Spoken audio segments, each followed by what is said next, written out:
नमस्कार बच्चों, मैं डिम्पल सैनी आप सभी का बहुत बहुत स्वागत करती हूँ। तो good afternoon all of you, good evening सभी को। तो फटाफट से आ जाइए, हमारी क्लास स्टार्ट हो चुकी है और हम पढ़ने वाले हैं यहाँ पर गज़लें। तो गज़ल तो बहुत फेमस होती है, जैसे मीर गालिब की है या और भी बहुत सारे जो मीर शायर है उनकी बहुत सारी गज़लें हैं, मीर बख्शी है उनकी गज़लें हैं। तो आज हम यहाँ पर मीर बख्शी, गालिब और इन सब की गज़लें न पढ़ के हम पढ़ेंगे फिराक गोरखपुरी यानी कि रघुपति सहाय जी की गज़लें पढ़ेंगे। तो क्या है इनके गज़लों में, ये देखने के लिए हमें लेक्चर नंबर 3 पढ़ना पड़ेगा। सप्रसंग व्याख्या करनी पड़ेगी। 1 हमारा हुआ था जीवन परिचय को लेकर, 2 हमारा हुआ था रुबाइया यानी कि रुबाइया नामक एक छंद है उर्दू में, अरबी भाषा में, तो उन रुबाइयों को हमने पढ़ा था। आज हम यहाँ पर गज़लें पढ़ेंगे। टोटल इनकी 10 गज़लें हैं और 10 गज़लों को हम यहाँ पर सप्रसंग व्याख्या के साथ करेंगे। संदर्भ प्रसंग दोनों साथ में है। उसके बाद हमारा काव्य सौंदर्य भी है, जिस तरह से एमपी बोर्ड और राजस्थान बोर्ड में आता है उस तरह से भी है। तो जैसे जैसे आपका एग्जाम में जिस तरह से क्वेश्चन आते हैं उस तरह से ही यहाँ पर सप्रसंग व्याख्या सौंदर्य के साथ दिया गया है। आप उसको विशेष भी लिख सकते हो, काव्य सौंदर्य जो है उसकी जगह आप विशेष भी लिख सकते हो। तो विशेष भी है, काव्य सौंदर्य भी है। तो शुरू करते हैं हम लेक्चर नंबर 3। यहाँ पर अभी हमारा लेक्चर खत्म होने वाला नहीं है, यानी कि अभी हमारा जो चैप्टर खत्म होने वाला नहीं है। कल इस चैप्टर को हम दी एंड कर लेंगे और नेक्स्ट वीक हम नया चैप्टर स्टार्ट करेंगे और ये भी हमारा शायद लास्ट होगा पद्य खंड का। उमा शंकर जोशी जी का है, आई थिंक अभी है ये न्यू एडिशन में, तो देख लेंगे वो भी। तो शुरू करते हैं हम गज़ल। तो गज़ल में देखिए आपके हो सकता है आपकी बुक में 4-4 लाइनों का हो, लेकिन हमने यहाँ पर 1-2 लाइन लिए। गज़ल हमेशा 2-2 पंक्तियों की होती है और बहुत ही मतलब आप कहोगे कि कारुणिक होती है। काफ़ी जो आशिक होते हैं, यानी कि कहते हैं कि सूफियाना जो, क्योंकि हमने पढ़ा था निर्गुण भक्ति धारा। निर्गुण भक्ति धारा में 2 प्रकार की हमने भक्ति पढ़ी थी। उसमें से एक भक्ति थी भाई संत काव्य यानी कि ज्ञानाश्रय, और एक भक्ति थी प्रेमाश्रय। तो प्रेमाश्रय के अंतर्गत ये गज़लें लिखी जाती है, ये रुबाइयाँ लिखी जाती है। प्रेमाश्रय के अंतर्गत आती है जहाँ पर प्रेम को व्यक्त किया जाता है। प्रेम को व्यक्त करने के लिए आप काव्य रचना कर रहे हो, ये धारा इसके अंतर्गत आएगी। जिन बच्चों को पता नहीं है उनको पता होगा। मैं एक थोड़ा सा यहाँ पर पाई चार्ट बना देती हूँ। ये है हमारी भक्ति काल। भक्ति काल की 2 धारा, ये हो गई सगुण। सगुण के बारे में हमने बहुत सारा पढ़ लिया, अब नहीं पढ़ेंगे। अब बारी आती है हमारी निर्गुण की। तो निर्गुण में 2 धाराएं चलती है, एक चलती है ज्ञानाश्रयी, ठीक है, और एक चलती है प्रेमाश्रयी। ज्ञानाश्रय में आते हैं संत और प्रेमाश्रय में आते हैं सूफी। ज्ञानाश्रय में क्या होता है कि जो संत महात्मा होते हैं वो कहते हैं आत्मा प्रेमिका है और परमात्मा प्रेमी है। जब आत्मा परमात्मा का मिलन हो जाता है यानी कि एकाकार हो जाता है, यानी कि हमारा जो शरीर है वो हमारी जो आत्मा है वो जन्म मरण के बंधन से छूट जाती है, तो वो तो बोलते हैं भाई ज्ञानाश्रय लोग। और प्रेमाश्रय में क्या होता है कि सूफी होते हैं और सूफी प्रेम धारा होती है, और इसी प्रेम धारा की प्रेमाश्रय काव्य धारा के अंतर्गत की फिराक गोरखपुरी को भी रखा जाएगा, गालिब को रखा जाएगा, मीर को रखा जाएगा, और यहाँ मलिक मोहम्मद जायसी का नाम जो है सर्वोपरि लिया जाता है। प्रेमाश्रय शाखा के सर्वप्रथम और सर्वश्रेष्ठ कवि जो कहे जाते हैं वो मलिक मोहम्मद जायसी कहे जाते हैं, क्योंकि उन्होंने पद्मावत की रचना करी थी। पद्मावत एक प्रेम कथा थी, ठीक है। आगे देखिए, अब हम पढ़ते हैं यहाँ पर हमारी गज़लें। 10 गज़लें हैं। 10 गज़लों का अलग अलग प्रसंग और अलग अलग व्याख्या, अलग अलग उनका काव्य सौंदर्य या विशेष दिया गया है। तो आपको कहीं घबराने की जरूरत नहीं है, हम इसको अच्छे से क्लियर करेंगे। शुरू करते हैं। नौसर गुंजे पंखड़ियों की नाजुक गिरह खोले, या उड़ जाने को रंगो बू गुलशन में पर तोले। गुंजे का मतलब क्या होता है? कली। पंखुड़ियों की नाजुक गिरह का मतलब होता है गांठे, ठीक है, खोले। या उड़ जाने को रंगो बू यानी कि सुगंध। गुलशन का मतलब होता है बगीचा। पर का मतलब होता है पंख। तोले यानी कि अपने पंखों का वहां पर माप तोल की जा रही है।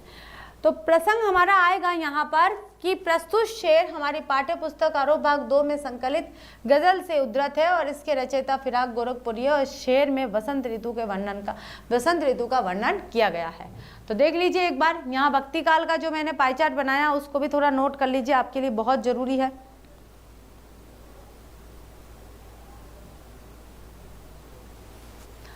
तो यहाँ कवि बता रहे हैं, गोरखपुरी बता रहे हैं कि वसंत ऋतु का आगमन हो चुका है, कि वसंत ऋतु का आगमन हो चुका है, कि नौरस, नौरस क्या होता है? नवरस। नौरस क्या होता है? नवरस। कि नवरसों से भरी हुई पंखुड़ियां, कि जो कलियां हैं, नवरसों से भरी हुई जो कलियां हैं वो अपनी पंखुड़ियां धीरे धीरे खोल रही है, अपनी गांठें खोल रही है। कि जब पतझड़ चला जाता है और वसंत ऋतु आती है, और वसंत ऋतु काफ़ी खिलखिलाने वाली वसंत ऋतु होती है, और उसमें जो पेड़ पौधे होते हैं हरे भरे खिलखिलाते रहते हैं, और जो कलियां होती है फूलों की वो अपने एक गांठ के रूप में होती है, और वसंत ऋतु आते ही उनका पूरा फूल पूरा अपनी यौवनावस्था में आ जाती है, पूरा फूल खिलकर पूरा महकने लग जाता है। या उड़ जाने को अपनी, यानी कि नौरस गुंजे पंखुड़ियों की नाजुक गिरह खोले, कि नवरस से भरी हुई कलियां जो है वो अपनी पंखुड़ियों की नाजुक गांठें खोलती है।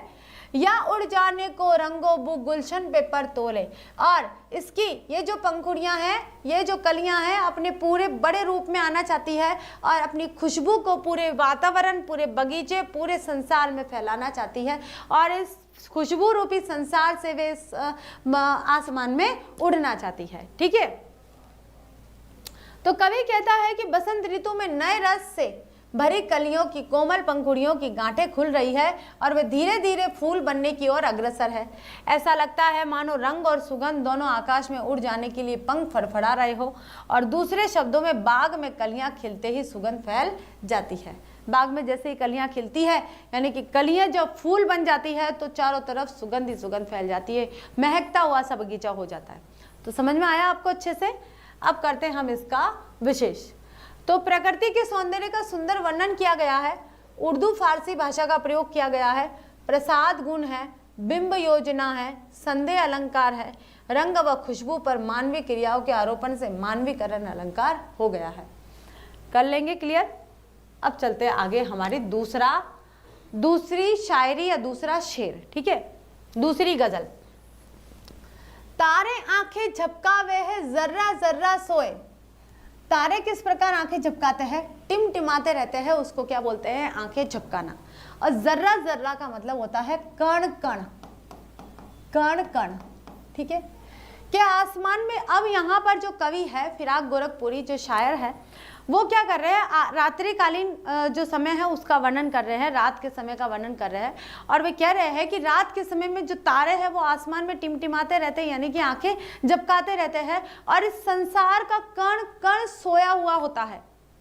जब रात में आकाश में तारे टिमटिमाते रहते हैं तो उस समय संसार में कण कण सोया हुआ रहता है, सभी जगह शांति व्याप्त रहती है। तुम भी सुनो ओ यारो, शब में, शब क्या होता है? रात में, सन्नाटे कुछ बोले, शब क्या होता है? रात। कि हे यारो तुम सुनो, यहाँ शेर कह रहे हैं, यहाँ पर शायर कह रहे हैं इस संसार को संबोधित करते हुए, ये जो रात के समय में जो भी वातावरण है, रात का पसरा सन्नाटा जो है, उस सन्नाटे के बारे में कह रहे हैं कि हे मित्रों तुम भी सुनो, कि जो सन्नाटा है ये भी कुछ कह रहा है, ये भी अपनी कहानी बोल रहा है। ठीक है, तो प्रसंग है हमारा प्रस्तुत शेर हमारी पाठ्य पुस्तक आरोप भाग 2 में उद्धृत गजल से संकलित किया गया है।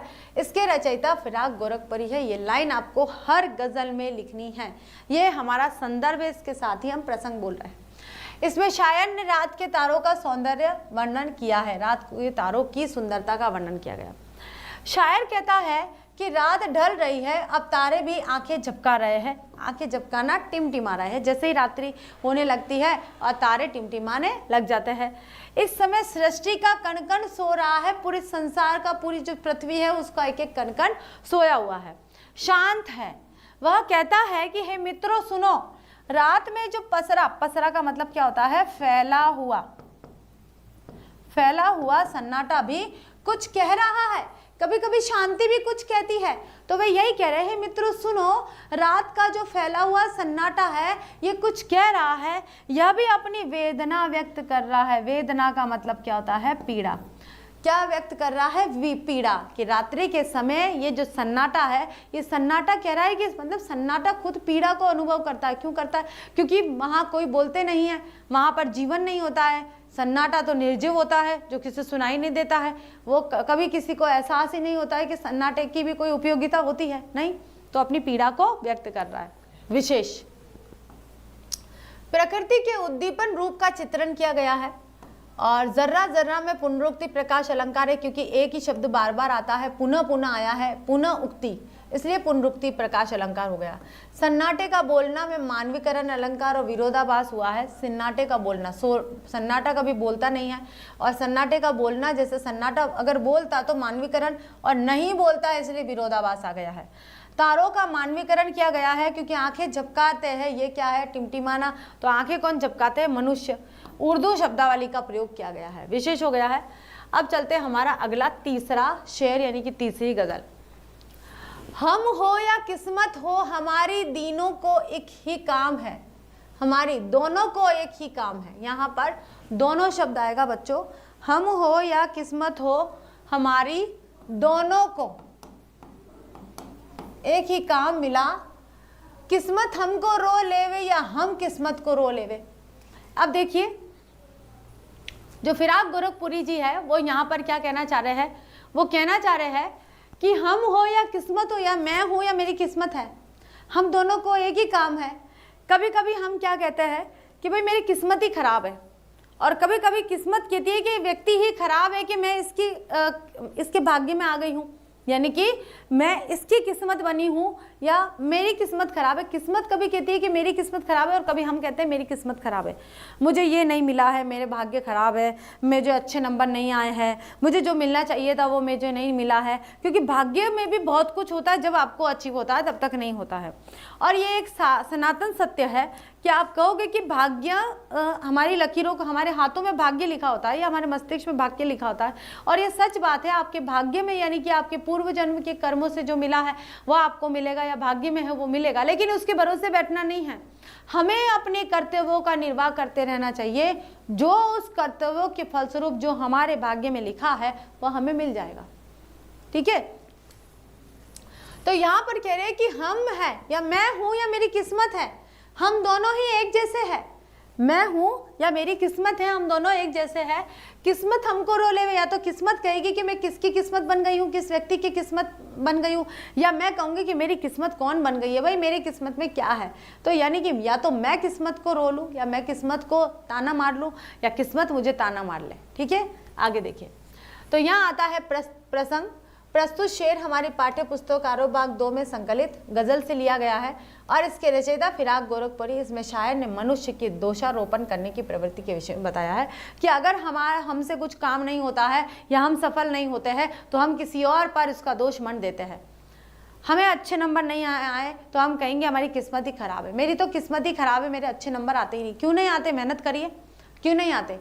भाग्य के भरोसे नहीं बैठना है, हमें उस भाग्य को बदलने का प्रण लेना है कि अगर किसी ने कह दिया आपके भाग्य में यही है तो हमें उसका उल्टा काम करना है। इतनी मेहनत करनी है, इतनी मेहनत करनी है, उस व्यक्ति को बन के दिखाओ जो आप बनना चाहते हो। जो व्यक्ति ये सोच रहा है कि ये कभी इस तरह का कार्य कर ही नहीं सकता है, वो कार्य करके दिखाइए। देख लीजिए, भाग्य की लकीरों को हम हाथों की लकीरों के माध्यम से बदल सकते हैं। मेरा ये मानना है बच्चों, आपके यहाँ क्या लिखा हुआ है पता नहीं, ना आपको पता है किसी और को पता, माता पिता को नहीं पता रहता किसी को। कहते हैं कि शरीर से पहले किस्मत बनती है, ठीक है, लेकिन फिर भी मैं ये कहती हूँ कितना भी लिखा हो, अगर हमारे हाथों में कर्म रेखा है, क्या मानना है, अगर हमारे हाथों में कर्म रेखा है तो हम हमारे भाग्यों को कर्म के आधार पर बदल सकते हैं। तो भाग्य वाग्य ज़्यादा कुछ नहीं होता है, सब कुछ कर्म आधारित होता है, कर्म फल ज़्यादा सार्थक होता है।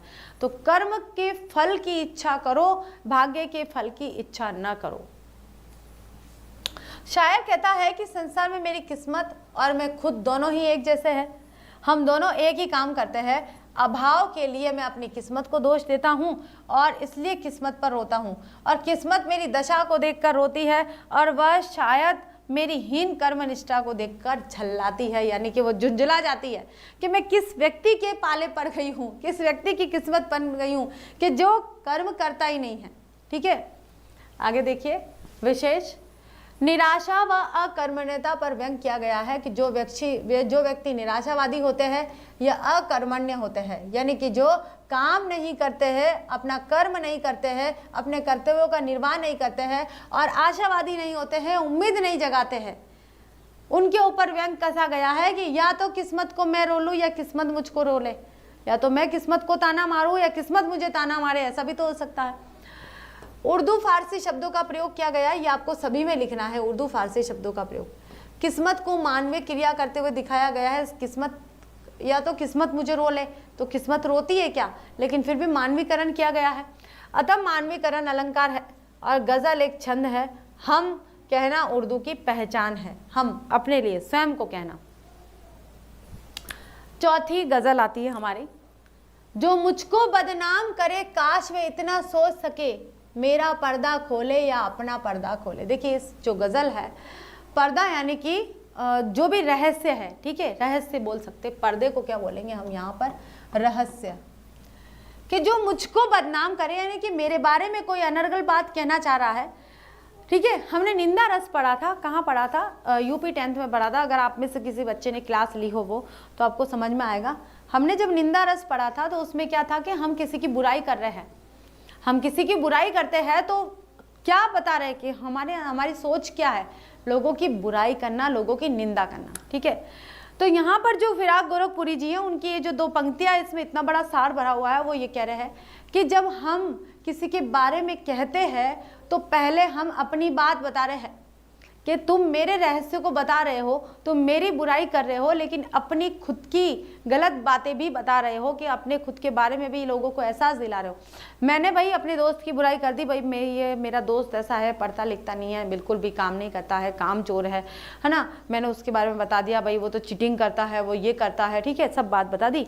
लेकिन उससे क्या पता चला कि मैं अपने दोस्त के प्रति सेवा भक्त नहीं हूं, मैं अपने दोस्त के प्रति ईमानदार नहीं हूं, मैं अपने दोस्त के प्रति बिल्कुल भी विश्वास पात्र नहीं हूं।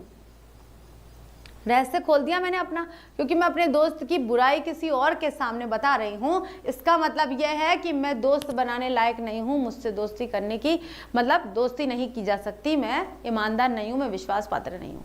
तो या तो अपना पर्दा खोले, क्या बोले, मेरा पर्दा खोले या अपना पर्दा खोले। या तो मेरे बारे में तुम बता रहे हो, लेकिन तुम अपने बारे में भी तो बता रहे हो, तुम्हारी भी तो यहाँ पर जो भी तुम्हारी प्रतिक्रिया है या जो भी तुम्हारी आदतें हैं वो भी तो पता चल रही है। यानी कि आप मेरे रहस्य को उजागर कर रहे हो तो साथ में अपने रहस्य को भी तो उजागर कर रहे हो, ये भी तो हो रहा है, ठीक है। समझ में आया बच्चों। प्रसंग करते हैं, प्रसंग हमारा सेम रहेगा, संदर्भ और प्रसंग ये रहा। इसमें शायर ने निंदकों पर प्रहार किया है, जो निंदा करते हैं। निंदक किसे बोलते हैं, जो निंदा करने वाले व्यक्ति हैं, उनके ऊपर प्रहार किया है। और कह रहे हैं कि शायर कहता है कि संसार में कुछ लोग उसे बदनाम करना चाहते हैं, और ऐसे निंदकों के लिए कवि कामना करता है कि वे केवल यह बात समझ सके कि वे मेरी जो बुराइयां संसार के सामने प्रस्तुत कर रहे हैं ना, उससे खुद उनकी कमियां उजागर हो रही है। वे मेरा पर्दा खोलने की बजाय अपना पर्दा खोल रहे हैं, वो मेरी बुराई कर रहे हैं, उसके बदले उनकी खुद की बुराइयां हो रही है। कि कैसा व्यक्ति है ये, उसकी बुराई कर रहा है, ये उसमें खुद में ही सच्चता नहीं है, खुद में उसका क्या भरोसा। भाई आज तुम मेरे बारे में बोल रहे हो तो मैं क्या भरोसा करूं कि मतलब कोई व्यक्ति में मुझे बोल रहा है, अपने दोस्त की बुराई कर रहा है, तो मैं क्या भरोसा कर दूं कि वो मेरा दोस्त बन सकेगा और कल के दिन मेरी बुराई ना करेगा। जो दूसरों के रहस्य को उजागर कर सकता है वो आपके रहस्य को भी उजागर कर सकता है, ये भी ध्यान रखिएगा। तो विशेष करते हैं, शायर ने दूसरों को बदनाम करने वालों पर व्यंग किया है। उर्दू भाषा का शब्द है, गजल छंद है, भाषा में प्रवाह है, ठीक है। गजल नंबर 5 बहुत ही सरल है, छोटी छोटी गजलें लिए मैंने दो दो पंक्तियों के लिए, ताकि आपको आसानी से समझ में आ जाए।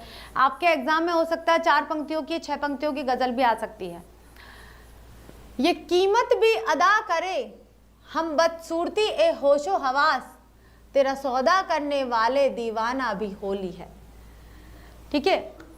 ये कीमत भी अदा करे यानी दे दे।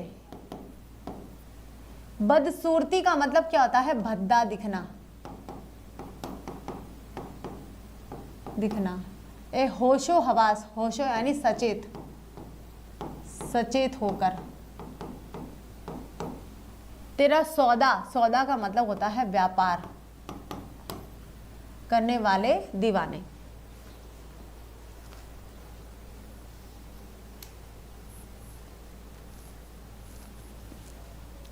तो यहाँ पर कवि कह रहे हैं, अब यहाँ जो कवि फिराक गोरखपुरी है वो अपने प्रेम के बारे में बता रहे हैं, और प्रेम के बारे में ऐसा बता रहे हैं कि ये कीमत भी अदा करे हम बदसूरती ए होशो हवास, कि अपने प्रेमी के वो कह रहे हैं कि तुम्हारे प्रेम के लिए जो भी कीमत है वो हम अदा करने के लिए, देने के लिए तैयार है।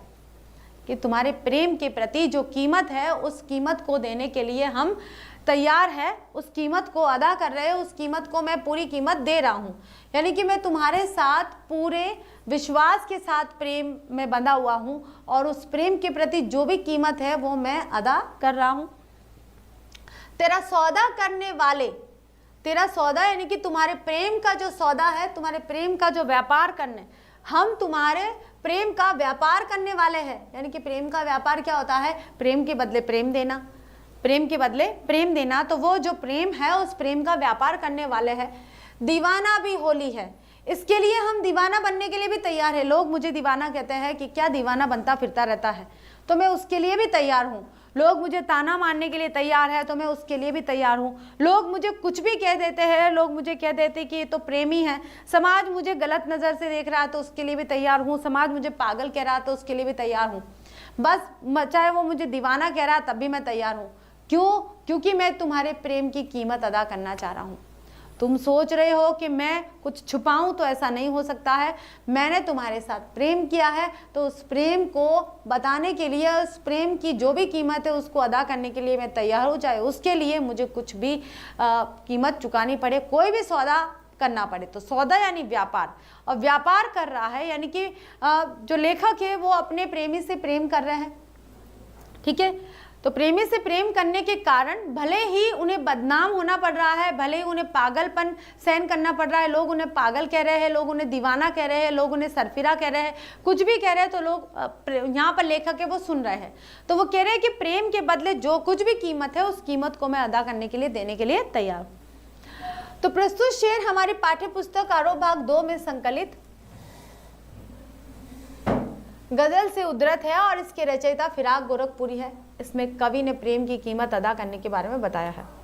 कवि कहता है कि हम पूरे विवेक के साथ तुम्हारे प्रेम के लिए पूरी कीमत अदा कर रहे हैं। विवेक यानी कि पूरी बुद्धि के साथ हम तुम्हारे प्रेम का सौदा करने वाले हैं। इसके लिए हम दीवाना बनने को भी तैयार हैं। कवि कहता है कि जो प्रेमी है वह समाज की नज़रों में पागल भी होता है।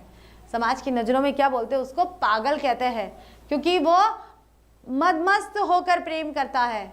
ठीक है, और सच्चा प्रेमी होता है उसे पागल की संज्ञा दी जाती है।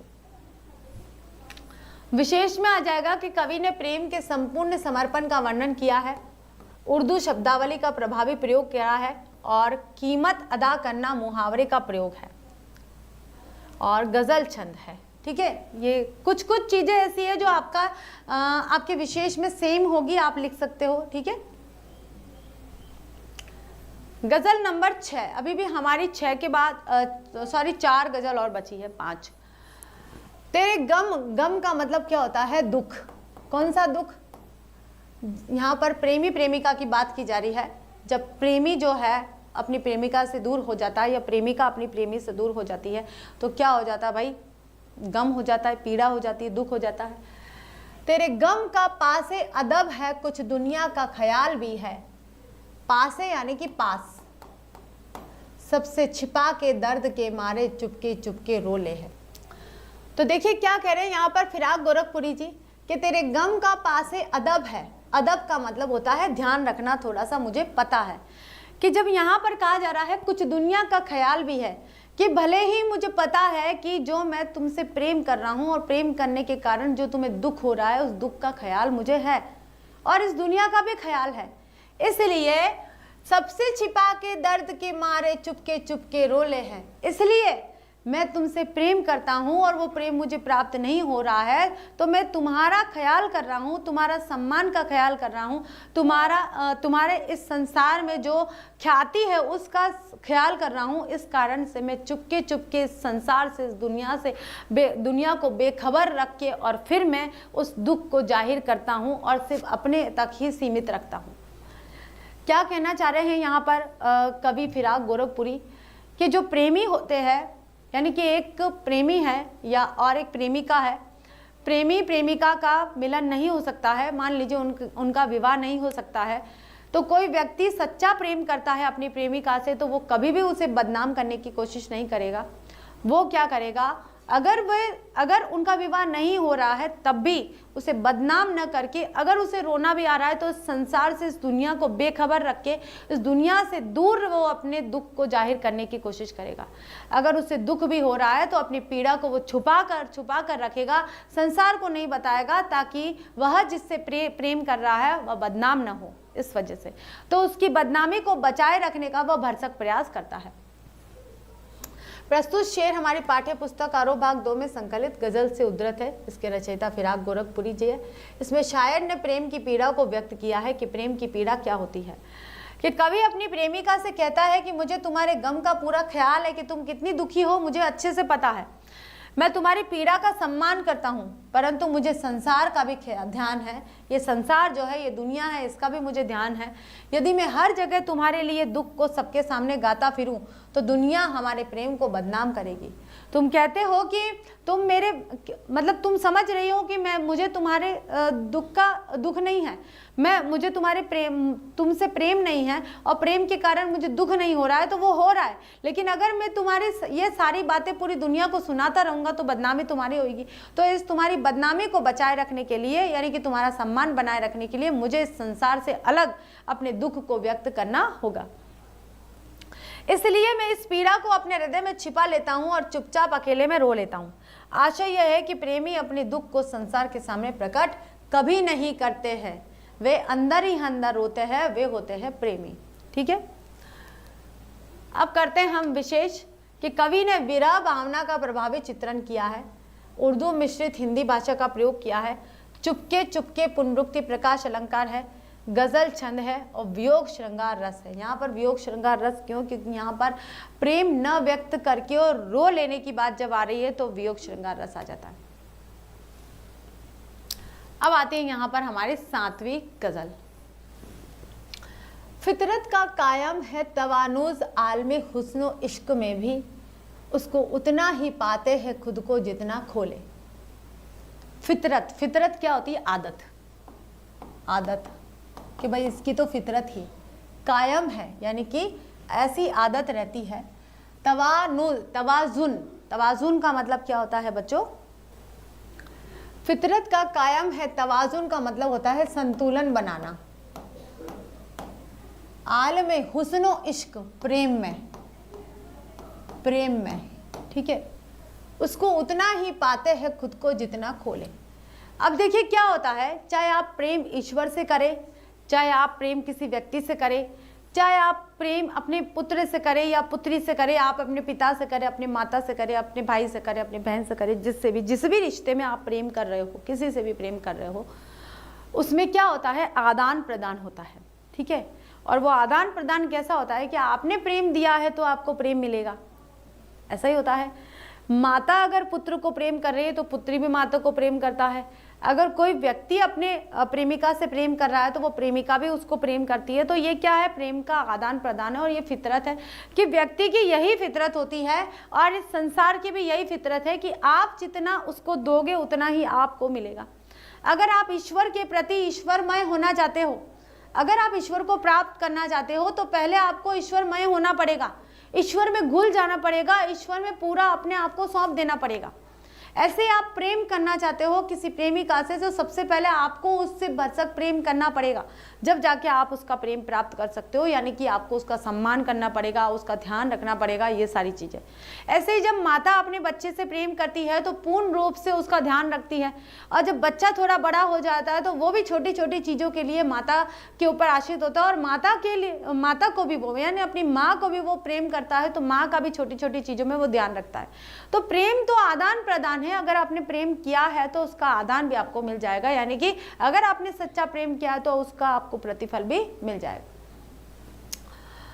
प्रस्तुत शेर हमारी पाठ्य पुस्तक आरोह भाग 2 में संकलित गजल से उद्धृत है। इसके रचयिता फिराक गोरखपुरी है। इस शेर में कवि ने प्रेम की प्राप्ति का उपाय बताया है कि प्रेम किस प्रकार प्राप्त किया जा सकता है। कवि कहते हैं कि प्रेम और सौंदर्य के संसार में संतुलन कायम है। संतुलन, ठीक है, ये प्रेम और क्या बोल रहे हैं? हुस्नो इश्क। हुस्न यानी कि सुंदरता और इश्क यानी कि प्रेम, इन दोनों में इस संसार में संतुलन बना हुआ रहता है। ठीक है, यानी कि सुंदरता है वहाँ पर प्रेम होता है। ईश्वर सुंदर है तो हम उससे प्रेम करते हैं, व्यक्ति सुंदर है तो हम उससे प्रेम करते हैं। तो प्रेम क्या है? सुंदर है। ठीक है, प्रेम क्या है? सुंदर है। कि कवि कहता है कि प्रेम और सौंदर्य के संसार में संतुलन कायम है। इसमें हम उतना ही प्रेम पा सकते हैं जितना हम स्वयं खोते हैं। यानी कि हमने जितना प्रेम दिया है उतना ही हमें मिलेगा, जितना हमने सम्मान दिया उतना ही हमें मिलेगा, जितना हमने कार्य किया उतना ही हमें फल मिलेगा, जितनी हमने भक्ति करी है उतनी हमें फिर भगवान का प्रसाद मिलेगा, भगवान का आशीर्वाद मिलेगा। ठीक है, यानी कि आप इस संसार में जितना दोगे उतना ही आपको प्राप्त होगा। ये संसार का संतुलन है, इस सृष्टि का संतुलन है, इस ईश्वरीय तत्व का संतुलन है कि जितना आप दोगे उतना आपको प्राप्त होगा। ये संतुलन इससे बना रहता है। अगर आपने कुछ दिया ही नहीं है तो आपको प्राप्त कैसे होगा? और अगर आपको प्राप्त हुआ है और फिर भी आप नहीं दे रहे हो तो फिर संतुलन कैसे बना? तो देने का लेना है, आदान प्रदान से संतुलन बना रहता है कि इसमें हम उतना ही प्रेम पा सकते हैं जितना हम स्वयं खोते हैं। दूसरे शब्दों में प्रेम में पहले स्वयं को मिटाना पड़ता है। जो व्यक्ति जितना अधिक समर्पण करता है वह उतना ही प्रेम प्राप्त करता है। चाहे आप उस समय ईश्वर की भक्ति को ले लीजिए, अगर आपको ईश्वर को प्राप्त करना है तो पहले ईश्वरमय होना पड़ेगा। चाहे माता के प्रेम को प्राप्त करना है तो पहले आपको पुत्र का प्रेम प्राप्त देना पड़ेगा। चाहे आप पिता के प्रेम को प्राप्त करना चाह रहे हो तो पहले आपको पुत्र का प्रेम देना पड़ेगा, तब आप पिता के प्रेम को पा सकते हो। और ईश्वर को पाना चाहते हो तो ईश्वरमय होना पड़ेगा। ऐसी अगाढ़ प्रगाढ़ भक्ति करनी पड़ेगी, जब जाके आपको ईश्वर प्राप्त होंगे, जब आपको ईश्वर के दर्शन होंगे।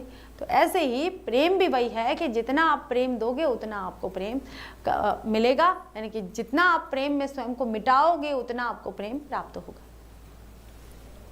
सूफियाना है बच्चों, है ना, प्रेमाश्री काव्य है। और प्रेमाश्री काव्य में तो आपको प्रेम की परिभाषा, प्रेम की डेफिनेशन, प्रेम के शब्द और प्रेम के रास्ते ही नजर आएंगे, और कुछ नहीं आता। ज्ञानाश्रय नहीं है। ईश्वर को प्राप्त करने की बात नहीं कही है यहाँ पर, प्रेम के प्राप्त करने की बात की गई। ईश्वर के भी प्रेम को प्राप्त करने की बात की गई है। ठीक है, किसी पर्टिकुलर व्यक्ति के प्रेम की बात तो है ही है, ठीक है, उसको मैं मना नहीं करूंगी, लेकिन ईश्वर के भी प्रेम को, ईश्वर को नहीं, ईश्वर के प्रेम को प्राप्त करना है। प्रेमाश्रय यही है। कबीर ने प्रेम के स्वभाव को स्पष्ट किया है। कबीर के साथ साथ सात भाव साम्य है। जिन खोजा तिन पाया, गहरे पानी पेट पैठी। कबीरदास जी कहते हैं कि जितना तुम खोजोगे उतना ही प्राप्त होगा, जितना तुम ढूंढने में मेहनत करोगे, कर्म करोगे, उतना ही तुम्हें मिलेगा। जब तक तुम गहरे पानी में नहीं बैठोगे तब तक आपको कैसे रत्न मिल सकेंगे, इसलिए गहरे पानी में बैठना जरूरी है। मैं बपूरा खोजन चला रहा, किनारे बैठी, और मैं ईश्वर को प्राप्त करने किनारे पर बैठ के प्राप्त कर रहा था। वो ईश्वर को कहते हैं, कबीरदास जी कह रहे हैं मनुष्य को कि भाई मनुष्य साइड में रहकर और फिर ईश्वर को प्राप्त करना चाह रहा है। ईश्वर तो नदी की गहराई में बैठा हुआ है। नदी की गहराई क्या है? अंतर्मन की गहराई, हमारे मन की गहराई। मन क्या है? नदी। मन को किसका रूप बताया है? नदी का रूप बताया है। जैसे आप नदी की गहराई में जाके ईश्वर को प्राप्त कर सकते हो, वैसे ही अंतर मन में आप जब झांकोगे, देखोगे, डूबोगे, तब आप उस ईश्वर को प्राप्त कर पाओगे। ठीक है, तो ऐसे ही प्रेम को प्राप्त किया जा सकता है। जब तक आप अंदर गहराई तक नहीं जाओगे तब तक आप प्रेम को नहीं प्राप्त कर सकते। खोकर पाने में, खो दिया फिर कैसे पा लिया? खोकर पाना, आपने किसी चीज को खो दिया है, वो आपसे जा चुकी है, फिर आपने प्राप्त कैसे किया? तो ये तो विरोध प्रकट हो रहा है। खोकर पाने में विरोधाभास अलंकार, ये ध्यान रखिएगा। जब मैं अलंकार पढ़ाऊंगी तब आपको बताऊंगी। कोई एक प्रतिक्रिया हो गई है, उसके विरोध में पूरा खोना पाना। भाई यहाँ तो खो दिया है तो पाया कैसे है? तो विरोध हो गया है, विलोम हो गया है, विलोम होते ही विरोधाभास हो गया है। ठीक है, उर्दू मिश्रित हिंदी भाषा का प्रयोग हुआ है और गजल छंद है। उसमें क्या थी? रुबाई छंद है, और ये क्या है? गजल छंद है। 8वीं गजल। आबो ताब अशरार न पूछो, तुम भी आंखें रखो हो, ये जगमग बेतों की तमक है, या हम मोती रोले। तो यहाँ देखिए, प्रस्तुत शेर हमारी पाठ्य पुस्तक आरोह भाग 2 में संकलित गजल से उद्धृत है। इसके रचयिता फिराक गोरखपुरी है, और इसमें कवि ने अपने काव्य सृजन का आधार अपनी व्यथा बताया है। व्यथा का मतलब क्या होता है? दुख या फिर पीड़ा। कि कवि को दुख है, कवि को पीड़ा है, इसलिए उन्होंने ये गजल लिख डाली है। काव्य का सृजन किया है, तो काव्य का सृजन करने का एक आधार होता है। आधार बताया कि मेरी मन की पीड़ा, कि मुझे प्रेम प्राप्त नहीं हुआ है, मेरे मन में पीड़ा है, दुख है, उस दुख को व्यक्त करने के लिए मैंने ये गजलें लिखी है। आबोताब अशरान न पूछो। आबोताब का मतलब होता है ये चमक दमक, चमक दमक। अशरान न पूछो मतलब इसके बारे में न पूछो, बारे में न पूछो। तुम भी आंखें रखो हो कि आंखों को खोल कर देखिए। कि कवि कहते हैं कि मैंने जो लिखा है प्रेम के फलस्वरूप, मैंने प्रेम की परिभाषा में या प्रेम को व्यक्त करने के लिए जो भी मैंने शब्दों का प्रयोग करा है, उस चमक दमक को, मेरी शायरी के अंदर जो चमचमाते हुए शब्द रखे गए हैं, चमक दमक रखी गई है, उसकी चमक दमक मत देखो। तुम्हें ये जो दिखाई दे रही है उसके बारे में तुम मत देखो और उस पर आबोताब अशरान न पूछो। तुम भी आंखें रखो हो, ये जगमग बेतों की दमक है या हम मोती रोले हैं। तो वो कह रहे हैं उस पर फिदा मत हो जाना, उस पर तुम न्यौछावर मत हो जाना। ये तुम्हें जो मेरी शायरी के अंदर चमचमाते शब्द दिखाई दे रहे हैं, ये चमचमाती हुई बातें दिखाई दे रही है, उस पर पूर्ण रूप से न्यौछावर मत हो जाना, उसको तुम उस पर फिदा मत हो जाना। ये जगमग बेतों की दमक है, ये तो क्या है, सिर्फ मेरी आंखों की खुली पुतली की दमक है। मेरी आंखें खुली रहनी चाहिए। यहाँ कवि कह रहे हैं, कवि कहता है कि तुम्हें मेरी शायरी में जो चमक दमक दिखाई देती है उस पर फिदा मत हो, तुम्हें अपनी आंखें खुली रखनी चाहिए। तुम सोच समझ कर बोलो, मतलब तुम अपनी सोच और समझ को जागृत रखो, अर्थात ध्यान से देखना चाहिए। मेरे शेरों में जो चमक है, यानी कि ये जगमग में तो की दमक है, ये जगमगाते हुए मेरे शेर की जो दमक है वह मेरे आंसुओं की देन है। क्या है? मेरे आंसुओं की देन है। मैंने जितना जितना रोया हूँ उतने उतने शब्द मेरे मन से निकले हैं और मैंने उन शब्दों को पिरो कर यहाँ पर लिख डाले हैं। दूसरे शब्दों में कवि की पीड़ा से उसके काव्य में दर्द उभर कर आया है कि ये जो शब्द तुम्हें चमचमाते हुए नजर आ रहे हैं, जिससे तुम कह रहे हो कि वाह वाह, तुम ठहाके लगा रहे हो, वाह। गजल गाते हैं कोई भी शायर तो उसको क्या बोलते हैं? वाह, क्या बात है, वाह वाह। ये जो शब्दों का चमक है, इससे में तुम न्यौछावर मत हो जाना, इस पर तुम फिदा मत हो जाना। ये तो मेरी आंखों का पानी है, ये मेरे आंखों का पानी है। मैं रोता हूँ, मैं पीड़ादायक हूँ, मेरे अंदर पीड़ा है, उस पीड़ा को मैं व्यक्त कर रहा हूँ। तो तुम अपनी आंखें खोलो और खोल कर देखो कि ये क्या है, ये मेरी पीड़ा है जो मेरे दुख को व्यक्त करने वाली है। ठीक है, तो हमारा विशेष है कि कवि ने विरह को काव्य के सृजन का आधार बताया है। बच्चन ने भी कहा है कि मैं रोया इसको तुम कहते हो गाना, मैं फूट पड़ा इसको कहते हो तुम छंद बनाना। ये आपके ही हरिवंश राय बच्चन में लिखा गया है, आप पहला चैप्टर है ये। मोती रोले विरह को व्यक्त करता है। आंखें रखना मुहावरा है, मुहावरा है। उर्दू की कठिन शब्दावली का प्रयोग किया गया है। आबोताब में अनुप्रास अलंकार है, आबोताब एक जैसा है ये, और वियोग श्रृंगार रस यहाँ पर दिखाई दे रहा है। अब चलते हैं हम हमारे नवे शेर की तरफ। ऐसे में तू याद आए है अंजुमने मैं रिंदों को, रात गए गई पे फरिश्ते बाबे गुनाह जग खोले है। अंजुमन का मतलब क्या होता है? शराब की जो महफिल होती है ना, उसे क्या बोलते हैं? अंजुमन कहते हैं। तो यहाँ पर फिराक गोरखपुरी जी क्या कह रहे हैं? प्रस्तुत शेर हमारी पाठ्य पुस्तक आरोप भाग 2 में संकलित गजल से उद्धृत है और इसके रचयिता फिराक गोरखपुरी है। इस शेर में कवि ने प्रियजन की यादों का बखान किया है कि मुझे अपने प्रियजन है, मुझे मेरे जो परिवार के लोग हैं मुझे याद आ जाते हैं।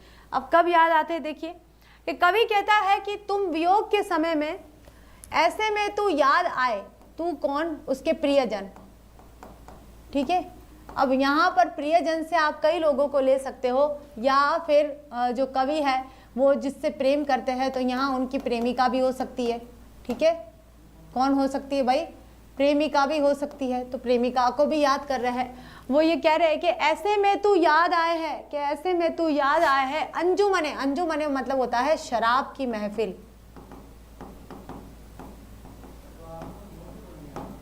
मैं रिंदों में, शराब की महफिल में जो महफिल सजी हुई है, उस महफिल के अंदर मुझे अपने याद आ जाते हैं, मेरे प्रियजन जो है वो याद आ जाते हैं। रात गई पे फरिश्ते बाबे गुनाह जग खोले है, कि जैसे आधी रात तो चली गई है और उस समय आधी रात जाने के बाद फरिश्ते, फरिश्ते कौन होते हैं भाई? देवता। देवता मेरे गुनाह के जग खोले है, गुनाह का संसार खोले हुए है, मेरे गुनाहों का संसार खोला हुआ है। कवि कह रहा है, कवि कहता है कि हे प्रिय, तुम वियोग के समय में इस तरीके से याद आते हो वियोग के समय कि जब तुम मुझसे दूर हो जाते हो, और उस समय तुम मुझे कैसे याद आते हो, किस पीड़ा से याद आते हो। काफ़ी पीड़ादायक समय होता है। जैसे शराब की महफिल में शराबियों को शराब की याद आती है। किसकी याद आती है? शराबियों को। शराब, जो व्यक्ति नशा करता है उसको नशा करने का जो समय होता है उसको उसी समय याद आएगा कि इस समय मुझे नशा करना है, उसको तलब हो जाती है। ऐसे ही जो कवि है फिराक गोरखपुरी, वो कहते हैं कि जब मैं किसी महफिल में जाता हूँ, वहाँ जो शराब की महफिल की बात नहीं है कि शराबियों को शराब की याद कब आती है, जब किसी महफिल में जाते हैं। तो ऐसे ही कवि को उस स्थान पर जाने के बाद उनकी जो प्रेमिका है उसकी याद आती है, जब वे उस स्थान पर चले जाते हैं जहाँ पर दोनों साथ रहते होंगे, ठीक है, या तो साथ बैठते होंगे। उस स्थान पर जाते ही उसे अपने प्रियजन की, अपनी प्रेमिका की याद आ जाती है।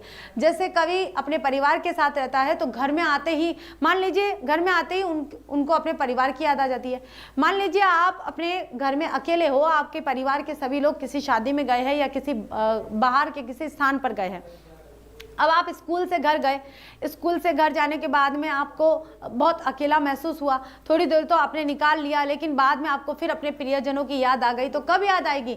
जब आप घर जाओगे, उस स्थान पर जाओगे, या फिर आप किसी हॉस्टल में पढ़ाई कर रहे हो, रूम लेकर पढ़ाई कर रहे हो, वहाँ पर आपका एक समय होता है कि शाम को 5 बजे या शाम को 7 बजे आपकी मम्मी का या पापा का फ़ोन आता है। उस समय आपको बस वो समय आते ही आपको याद आएगा मेरा फ़ोन आने वाला, और जिस दिन नहीं आएगा उस समय आपको अपने प्रियजनों की याद आएगी। तो वही बात यहाँ पर बताई गई है कि जब हम जिस समय पर जाते हैं, कवि को बस समय यानी कि आधी रात के समय अपने प्रियजन की याद आती है, या जब प्रियजन उनके साथ में रहते थे तब उनको अपने प्रियजन की याद आती थी। तो वो बात यहाँ पर बताई गई है कि जब शराबी शराब खाने में चला जाता है, शराब की महफिल में चला जाता है, जब उसे याद आता है। वैसे ही कोई भी व्यक्ति होता है, उसको अपने प्रियजन के समय, जो समय वह अपने प्रियजन के साथ में रहता है, बस उस समय वो उस अपने प्रियजन को याद करता है। कवि कहता है कि हे प्रिय, तुम वियोग के समय इस तरीके से याद आते हो जैसे शराब की महफिल में शराबियों को शराब याद आती है, तथा जैसे आधी रात के समय देवदूत आकाश में संसार के पापों का अध्याय खोलते हैं, वैसे मुझे तुम याद आ जाते हो। तो विशेष में आ जाएगा वीरावस्था का सुंदर चित्रण किया गया है। अंजुमने, मैं, रिंदो, उर्दू, फरिश्ते, बाबे, गुना आदि फारसी शब्दों का सुंदर प्रयोग किया गया है। और कठिन फारसी शब्द बोलिएगा आप। गजल छंद है, माधुर्य गुण है और वियोग श्रृंगार है, क्योंकि यहाँ पर जो प्रेमी प्रेमिका दोनों का विरह हो रखा है, इसलिए वियोग श्रृंगार है। लास्ट गजल है बच्चों कि सदके फिराक एजाज सुखन के कैसे उड़ा ली ये आवाज़, इन गज़लों के पर्दों में तो मीर की गज़लें बोले हैं। अब यहाँ पर जो फिराक गोरखपुरी है वो अपनी जो शायरी है या अपनी गज़लें, उनकी तुलना मीर की गज़लों से कर रहे हैं, ठीक है। तो प्रस्तुत शेर हमारी पाठ्य पुस्तक आरोह भाग 2 में संकलित गज़ल से उद्धृत है, और इसके रचयिता फिराक गोरखपुरी है। इस शेर में शायर अपनी शायरी पर ही मुग्ध हो रहे हैं, वो स्वयं ही अपनी शायरी पर मुग्ध हो गए हैं, बहुत ज़्यादा प्रसन्न हो गए हैं। तो फिराक गोरखपुरी जी कह रहे हैं कि वे कहते हैं, उनकी जो गज़लों पर लोग मुग्ध होकर कहते हैं कि फिराक, तुमने इतनी अच्छी शायरी कहाँ से सीखी है, वाह वाह वाह वाह करते रहते हैं। और कहते हैं कि भाई फिराक, उनके जो दोस्त है वो कह रहे हैं कि फिराक, तुमने इतनी अच्छी जो शायरी है वो कहाँ से सीख ली, इन गज़लों के शब्दों में तो हमें मीर कवि की गज़लों की सी समानता लगती है। तो इसका मतलब ये कि फिराक गोरखपुरी अपनी गज़लों की समानता किससे कर रहे हैं? मीर की गज़लों से कर रहे हैं।